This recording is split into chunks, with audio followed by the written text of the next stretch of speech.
आम्ही चाललोय मार्लेश्वराच्या दर्शनाला.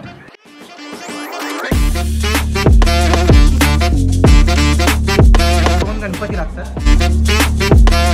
हा आपला धारेश्वर धबधबा. आता मी सगळ्यांना गोमूत्र शिंपडले. त्याचं फक्त एकच कारण आहे, कारण आता आम्ही चाललोय मार्लेश्वराच्या दर्शनाला. आणि काल आम्ही चिकन खाल्लं होतं म्हणून जरा गोमूत्र शिंपडून जरा शुद्ध करण्याचा प्रयत्न म्हणून ते केलेलं आहे. आता आम्ही चाललोय मार्लेश्वरला. तर आमची 8:30ची एसटी आहे. 6:30 वाजल्यापासून मी सगळ्यांना उठवलं आहे. गरम पाणी तापून सगळ्यांची आंघोळ झालेली आहे. आणि आता आम्ही चाललोय बस स्टॉपवरती. आता बस पकडू आणि जाऊ साखरप्याला. साखरप्यावरून तशी तर 10 वाजताची गाडी आहे, पण आम्ही अगोदरच चाललो कारण नंतर कट टू नेक्स्ट गाडी नाही आहे, म्हणून लवकर पोचलेलं बरं, जेणेकरून आम्हाला बसला सीट पण मिळेल. कारण आमच्याकडे वॉमिटिंगवाले मेंबर्स पण आहेत. आम्ही गंधारला सांगितलं होतं कॉफी बनव, कारण कर्तव्याला कॉफी पाहिजे होती. तर त्यांनी कॉफी कशामध्ये बनवावी, तर आम्ही जे गरम पाणी करायला घेतलं होतं आंघोळीसाठी गरम पाणी करायला, ते त्याच पाण्यात त्यांनी कॉफी टाकली एवढ्या मोठ्या टोपात.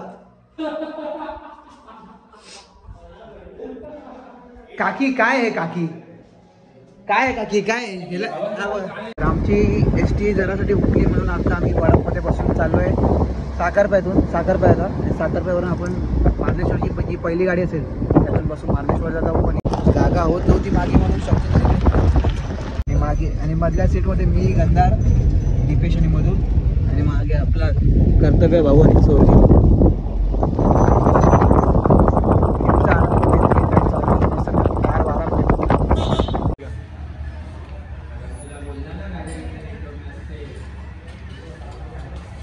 आता वडापाव साखरप्यात आलो होतो आणि आपली गाडी 10ची आहे, सांगली मार्लेश्वर. तर म्हटलं, आणि 40-50 मिनटं होते, तर म्हटलं की लवकर येऊया आणि नाश्ता करूया. तर मी कट वडा मागवला आहे, या दोघांनी मिसळपाव मागवला आहे, आणि मागची मंडळी काय ना काय मागवते. असं सगळ्यांचं चालू आहे. आता नाश्ता करू पोटभर आणि गाडीत बसू आणि जाऊ मार्लेश्वर. आता आमची मार्लेश्वर गाडी, सांगली मार्लेश्वर गाडीला थोडा वेळ झाला आहे. 10चा टायमिंग आहे, पण 10:20 काहीतरी झालेत, उशीर झाले. तर आपले मित्रमंडळींचा फोटोशूट चालू आहे. लोकांना बघतोय आणि हा फोनवर बोलायला कोण नाही, फोटो काढायला म्हणून आजूबाजूचे लोक बघतो, बसचा वेट करतो, वातावरण एन्जॉय करते तो इकडचं. आता साखरप्यावर आपण सांगली मार्लेश्वर गाडीत बसलोय आणि पुढे सगळे सीट पॅक होत्या, म्हणून आम्ही डायरेक्ट आता मागे आलो. मी मागे आपले सगळे दीपेश शेठ, दीपेश भाई, अथर्व, शक्ती, गंधार तिकडे देवळूच्या घाटाचे व्हिडिओ काढतोय. पुढे इकडे मधुर आणि कर्तव्य पुढे बसतात. आणि आम्हाला अशी गाडी लागते म्हणजे उलटी होते, वॉमिटिंग होते, म्हणून आम्ही जर आता शांत आहे. तर मी डायरेक्ट मला मार्लेश्वरला उतरल्यानंतर ब्लॉग चालू करतो. आता तर मित्रांनो आम्ही मार्लेश्वरला आलेलो आहे. दीपेश भाईची तब्येत एकदम डाऊन आहे, तशी माझी पण तब्येत डाऊन आहे, पण ठीक आहे, आम्ही पोचलोय. तर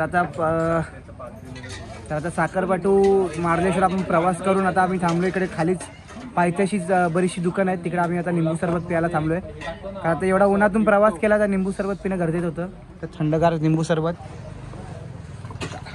आपल्या काकींनी बनवलं मस्त निंबू सरबत. सगळे मंडळी इकडे निंबू पाण्याची वाट बघत.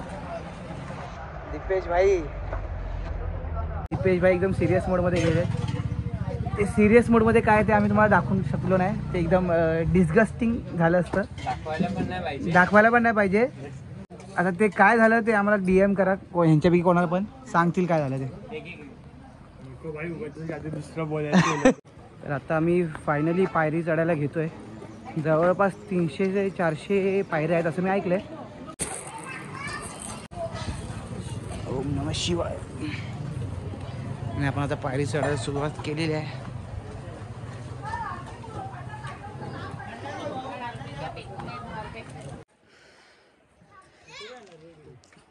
मस्तपैकी डोंगरांमध्ये आपलं मार्लेश्वराचं मंदिर आहे. पावसाळ्यातून ते अजून छानपैकी दिसतं. पावसाळ्यातून एकदम छान वातावरण असतं. आता जरा हिवाळा आला आहे म्हणून जरा ते हिरवळ नाही आहे, पण तरी काय असं गरम नाही होत आहे. ऊन असले तरी एवढं गरम नाही होत आहे.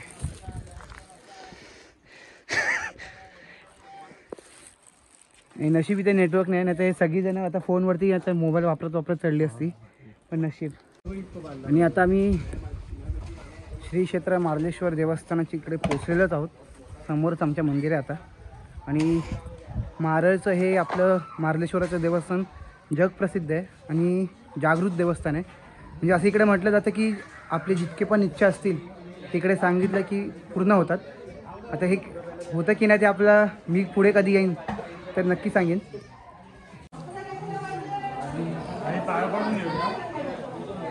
हे दीपेशनी तिकडे पाण्याची बाटली ठेवली होती दानपेटीजवळ. दीपेशनीच ठेवली होती ती पाण्याची बाटली आणि माकडाने उचलली आहे. ह्या माकडांसाठी ठेवली होती पण त्या माकडांनी नेली. इकडे बरेचसे माकडे आहेत. ते हे आहे श्री मार्लेश्वर तीर्थक्षेत्र. आणि मंदिरात प्रवेश करणं अगोदरच आपल्याला गंगाकुंड लागते. ही गंगाकुंड आहे. वर्षाचे 12ही महिने याला पाणी असतं आणि हे कधी ओव्हरफ्लो होत नाही. म्हणजे पाऊस आला काय झाला तरी हे शिड्यांच्या वरती पाणी येत नाही. ही मंदिरात प्रवेश करणं अगोदर आपल्याला 2 गणपती लागतात. मंदिरात आतमध्ये प्रवेश करणं अगोदर आपल्याला 2 गणपतीच्या मूर्त्या लागतात. कारण आतमध्ये 2 शिवलिंग आहेत, 2 नंदी आहेत. 2 शिवलिंग असल्यामुळे 2 नंदी आहेत म्हणून बाहेर पण 2 गणपतीच्या मूर्त्या आहेत. असं सगळं ते आहे. पण दर्शन छानपैकी झालं आमचं. पहिलं मल्लिकार्जुनाचं दर्शन घेतलं, त्याच्यानंतर श्री मार्लेश्वरांचं दर्शन घेतलं. असं आमचं मार्लेश्वराचं दर्शन होतं. सकाळी आम्ही 6:30ला निघालो होतो. आता 12:30 वाजलेत. आमचं दर्शन प्रॉपर दर्शन झालं. आता थोडेफार फोटो वगैरे चालू आहे आमचे. थोडेफार आता फोटो वगैरे काढतो आम्ही आणि आता खाली जाऊन परत आम्ही निघू. 1:30-2ची आपली मार्लेश्वरहून देवरुखला गाडी आहे. 2 नंतर डायरेक्ट 4ची आहे म्हणून आम्ही प्रयत्न करतो की 2चीच गाडी बघायला. हा आपला धारेश्वर धबधबा.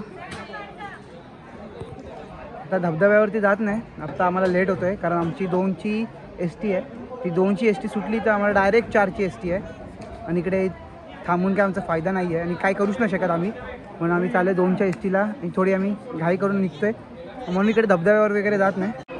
तर नमस्कार मित्रांनो, आपल्यासोबत आहे श्री मार्लेश्वर देवस्थान ट्रस्टचे कर्मचारी. ते आपल्याला आपल्या मार्लेश्वर देवस्थानाबद्दल त्याचा थोडासा इतिहास आणि आपला मार्लेश्वराचे काय सण असतो, उत्सव असतो त्याच्याबद्दल थोडीशी माहिती देतो. सह्याद्रीच्या कृषीमध्ये मार्लेश्वर देव स्वयंभू झालेला आहे. इतिहास अशी आहे की पूर्वी शिकारीला वगैरे कोण आले मंडळी त्यावेळेला एक गुहा वगैरे दिसली मार्लेश्वरची. शिवकालापासून ते उत्सव वगैरे चालू आहे मंदिराची. यात्रा भरते ती जानेवारीमध्ये 13-14 मकर संक्रांतीच्या दिवशी मोठी यात्रा भरते. 360 मानकरी आहे. सर्व त्या मानकऱ्यांच्या उपस्थितीमध्ये यात्रेचा सोहळा सर्व पार पडला जातो. जे धार्मिक विधी आहेत श्रावणी सोमवार, महाशिवरात्र, इफ्तारी पौर्णिमा इत्यादी कार्यक्रम पार पाडले जातात. आणि मोठा उत्सव म्हणजे मकर संक्रांतीचा.